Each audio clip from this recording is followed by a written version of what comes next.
Okay, so I've been getting a few questions about one of the categories of results in our HumanOp technology, and it's called alchemic boundaries. Now, traits are pretty straightforward. Motivational drivers is really easy for people to kind of wrap their heads around. But a few people have been asking, okay, what do I do with this understanding of alchemic boundaries, the gold, silver, copper dynamic, right? So the alchemic boundaries piece, let's not talk about the science because that just makes it even more confusing in terms of how you actually use this information.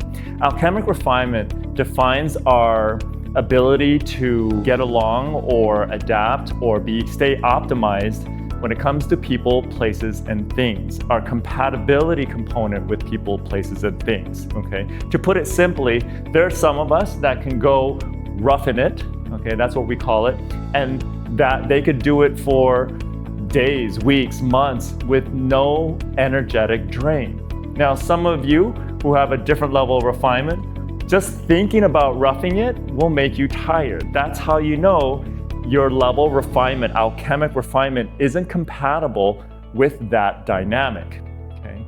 What it has to do is with, quite simply, are you neat? Are you super neat? Are you practical? Are you earthy or organic? Now, when we're talking about a large organization, we're talking about large corporations with lots, thousands and thousands of people.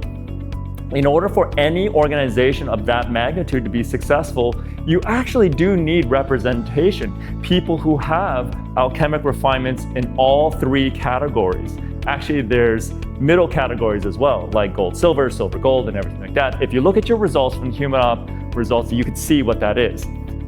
This part, alchemic refinement, is also used to help you understand how to best optimize your living environment, your work environment, so that you don't have to worry about your environment causing energy drain or fatigue as you are operating in life or in work, okay? Think about the last time, dependent on alchemy, that you worked in an environment that wasn't in alignment with whatever your alchemy is. Think about how you felt just sitting there in that environment, right? And think about all the times you went into different environments that were in alignment with your alchemy. Now, in a different video, I'll talk about specifics about each of those categories that are defined by ore of gold, silver, and copper. But for now, just think high level a little bit so that you can understand how to best utilize your understanding of your own alchemic refinement. This is critically important as you are embarking on this journey to optimize all areas of your life. You need to start to reevaluate. I had a client who was a gold alchemy, but found herself living in a part of California that the entire community was nowhere near the gold alchemy. It was actually more closer to lower silver or silver copper. And so inside her home, it was immaculate, especially in her office or her room, her main area that she worked. She worked from home. But then whenever she left the house, she said because of her alchemy, she felt alchemic drain, okay? So that's just an example of what one understands, like, let's use this understanding of alchemic refinement to optimize the environment that you're living in. Now, alchemy can also help you understand the best types of people, or how much time you spend with people in your life. The thing is, if someone is not in alignment with your alchemic refinement, and yes, our algorithm uses a way to calculate ranges of alchemic compatibility and to understand compatible natures and incompatible natures, okay? Someone who is, for example, is gold, their desk is probably usually cleaned off all the time. Someone who is low copper will probably look like they're nesting on their bed. They'll have piles that seemingly look like chaos, but it's not chaotic to them. There's nothing wrong with either direction, but if you work in the same environment and there's a very big disparity in alchemic refinement, just being next to each other with that other human being will cause mutual energy drain.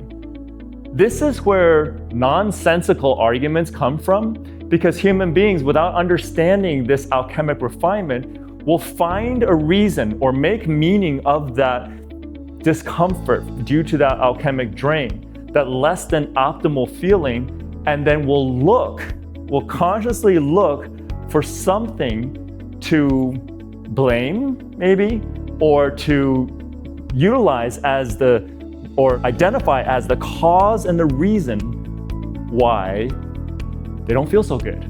And that's all it is. They're feeling uncomfortable, they don't know why, and we find a reason. Now, people outside of that dynamic looking in and says, why is that even anything worth arguing over? Why is that anything worth having a conflict about? Because it isn't about the context of what is being triggered. It's the fact that both parties are mutually being pulled into a weak state expression of self due to energetic drain. For those of us who ever travel with large groups of people, and you find that there's certain people that you can travel really well with and certain people you just can't, more often than not, that's what we call an alchemic dissonance. That's when two people or two groups of people have very different alchemic refinements. So hopefully you now understand that paying attention to your alchemy and your alchemic refinement is critically important to help you take mastery over cultivating the best environment so that you live and work in, the amount of time that you actually spend with people who may or may not be in alignment. So it's not right or wrong, it's not good or bad, there's no judgment, it's just nature at play. That's when you start to make sure that life doesn't continue to go against your best efforts while you're feeding your drivers and optimizing your workday based on your traits and making sure that you open up your communication styles in a perfect order. Okay? So hopefully that helps you understand alchemy and alchemic refinement and how you can use that understanding of yourself to really focus on optimizing the environments and the people and the things that you have in your life so that you don't have to work double, you don't have to put double effort into keeping yourself productive, performing at a sustainably higher level, and then ultimately make it easier for you to not burn out.